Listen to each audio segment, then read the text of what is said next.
उनके और ये जो पोंगा पंडित हैं वही उनका विरोध करते हैं। और मैं इन पोंगा पंडितों को चेतावनी दे रहा हूँ आपके जरिए कि साले तुम्हें स्वामी विवेकानंद जी से सीखना चाहिए कुछ, उनको उनकी किताबें उठाकर देखो। अभी विवेकानंद जी ने हमेशा पोंगा पंडितों के हाँ, खिलाफ बात की है। उन्होंने कहा कि हमेशा ये उनको पोंगा पंडित जो है वो देश बिल्कुल में नफरत फैलाते हैं।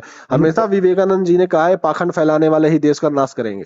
उनके बारे में पढ़ो साले, तब तुम्हें मूर्खो, तब तुम्हें वो आएगा ज्ञान।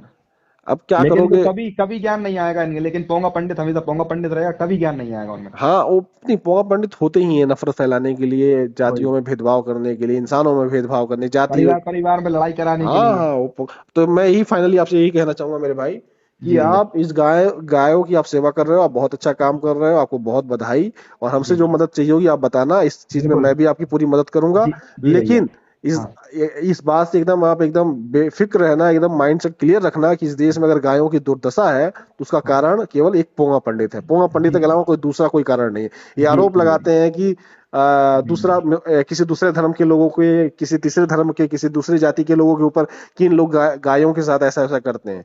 मगर जी। गायों के साथ सबसे ज्यादा अत्याचार अगर कोई कर रहा है तो पोंगा पंडित कर रहे हैं। पोंगा पंडित फैक्ट्रियां जी। जो हैं गायों बीफ की सप्लाई की, वो पोंगा पंडितों की हैं। पोंगा पंडित करते हैं गौ तस्कर जो पकड़ते हैं रात बेरात हाईवे पर, तो जो पोंगा पंडित थी उन्हीं का हाथ रहता है इसमें। आप 95% आप देख सकते हो कि ये सब पोंगा पंडितों का काम है। गायों के सबसे बड़े दुश्मन ही पोंगा पंडित है।